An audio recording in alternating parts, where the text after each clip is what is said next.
ताकि मैं YouTube पे रेगुलर बना रखूं। और बाकी आज की इस वीडियो का हम लोग टॉपिक है लाइफ प्रोसेसेस, जो क्लास 10th का होने वाला है। सो नाउ बिना देर चलिए शुरू करते हैं।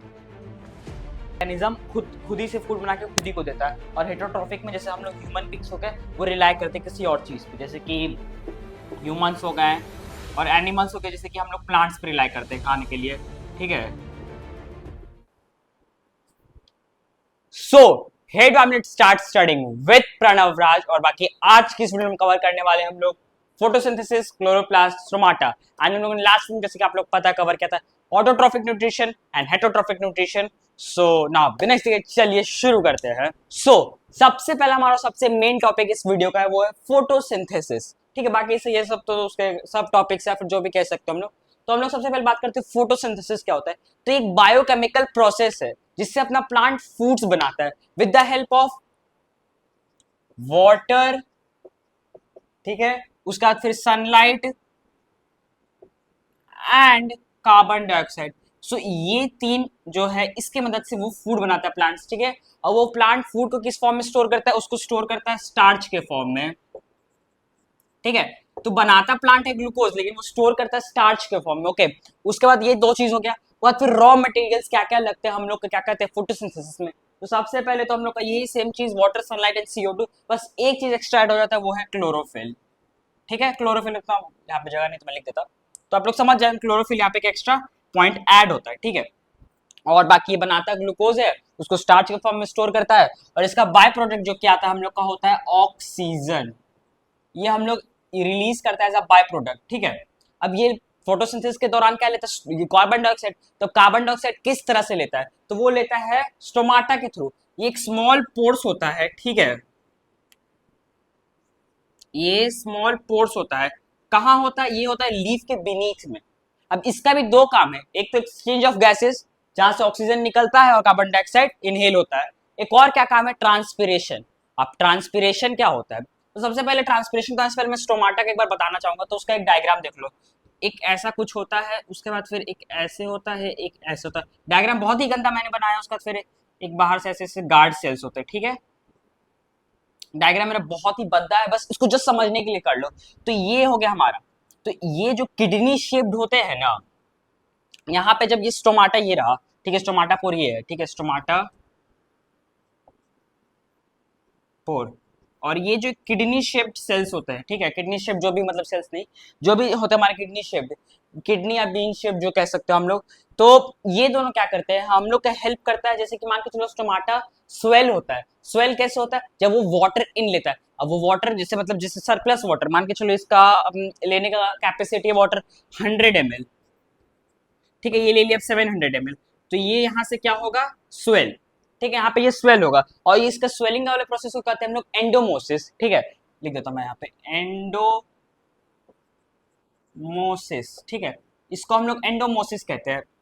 इस प्रोसेस जब वो स्वेल होता है, अब वो स्वेल हो, अब वाटर तो उसको होना पड़ेगा। जैसे सरप्लस वाटर हमेशा स्वेल तो नहीं रहेगा, वाटर को तो करेगा आउट। तो वाटर क्या करता है? ट्रांसपिरेशन के प्रोसेस में उसको वाटर वेपर्स बना के निकाल देता है। तो स्टोमाटा का एक और काम क्या होता है? ट्रांसपिरेशन। ठीक है, ये भी एक काम होता है जिसमें वो एक्स्ट्रा वाटर को एज अ वाटर पेपर बना के मतलब वो निकाल दिया जाता है। ठीक है, और ये जब वो क्या जैसे कि अब स्वेल कर रहा है तो कभी जैसे पानी निकाला तो वापस से श्रिंक करेगा, और वो श्रिंक करने के प्रोसेस को हम लोग कहते हैं एक्सोमोसिस। ठीक है, तो ये तो हो गया हमारा फोटोसिंथेसिस और स्टोमाटा के बारे में। अब बेसिक, अब फोटोसिंथेसिस में क्या क्या प्रोसेसेस होते हैं, तो पहले मैं इसको इरेज कर लूं एक बार। आप लोग 2 मिनट के लिए लिख लो, मतलब छोटे मोटे पॉइंट्स जो भी मैंने बताया वो लिख लो, उसके बाद मैं इसको इरेज करता हूं। ठीक है, आई होप आप लोगों ने लिख लिया। मैं इसको यहाँ पे बस इस चीज को इरेज करता हूँ। ठीक है,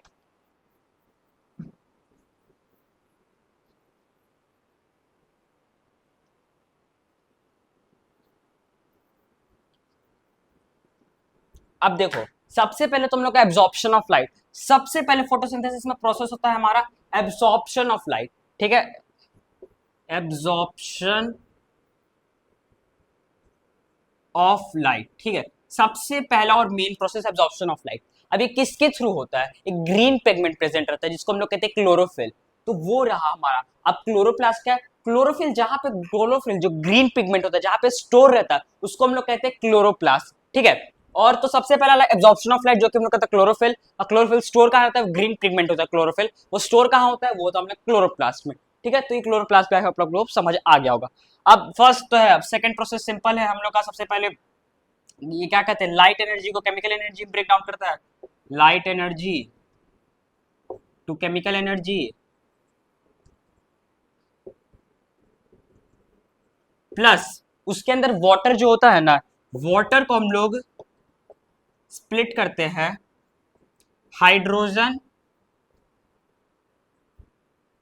एंड ऑक्सीजन, ये इसको फूड बनाने में काम आता है। ठीक है, और लास्ट सिंपल सा प्रोसेस होता है हम लोग का CO2 टू कार्बोहाइड्रेट्स। ठीक है, तो एक बार मैं आप वीडियो का रिकैप करा दो क्या क्या मैंने इस वीडियो में पढ़ा है। सबसे पहले मैंने फोटोसिंथेसिस का प्रोसेस बताया। ठीक है, नहीं फोटोसिंथेसिस का डेफिनेशन बताया, बायोकेमिकल प्रोसेस होता है जिससे प्लांट फूड बनाता है। अब वो फूड कैसे बनाता है, वाटर, सनलाइट और क्लोरोफिल, और इन तीनों के हेल्प से मतलब ये फूड बनाता है। ठीक है, और CO2 कार्बन डाइऑक्साइड भी। ठीक है, मैं छूट गया, water, food, sunlight, carbon dioxide.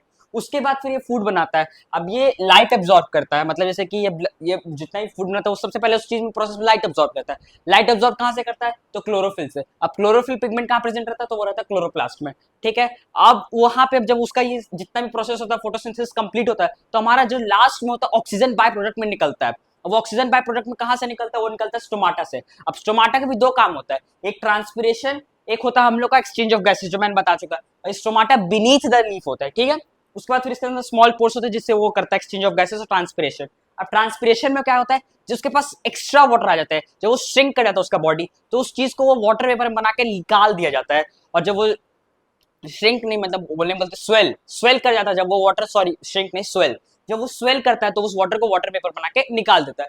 तो ये था टोटल प्लांट के अंदर कैसे होता है हम लोग का न्यूट्रिशन। ठीक है, तो आई होप आप लोग प्रॉपर्ली समझ आ गया होगा। सो गाइज इस वीडियो के लिए इतना ही, मिलते हैं आप लोगों को नेक्स्ट वीडियो, तब के लिए हैव नाइस डे। और हाँ, इस वीडियो मतलब नेक्स्ट वीडियो में जो भी कवर करेंगे वो रहेगा हम लोग का हेट्रोट्रॉफिक न्यूट्रिशन। अब हेट्रोट्रॉफिक न्यूट्रिशन में मैं बताता हूँ, छोटा सा ग्लिम्स देता हूँ उस वीडियो का। तीन तरह के होते हैं, होलोजोइक, सेप्रोफाइटिक और पैरासिटिक न्यूट्रिशन, जो कि हम लोग नेक्स्ट वीडियो में तीनों ही कवर कर लेंगे। बस उसमें सबसे बड़ा होलोजोइक मतलब डिटेल्स में पढ़ना रहेगा, बाकी पैरासिटिक और सेप्रोफाइटिक जस्ट हम लोग को उसका डेफिनेशन दिया हुआ है एंड एक्सेट्रा, नथिंग एल्स। सो अब इस वीडियो में इतना गाइस, मिलते हैं आप लोगों को नेक्स्ट वीडियो, तब तक के लिए हैव अ नाइस डे और please do like, share and subscribe my channel. Now bye.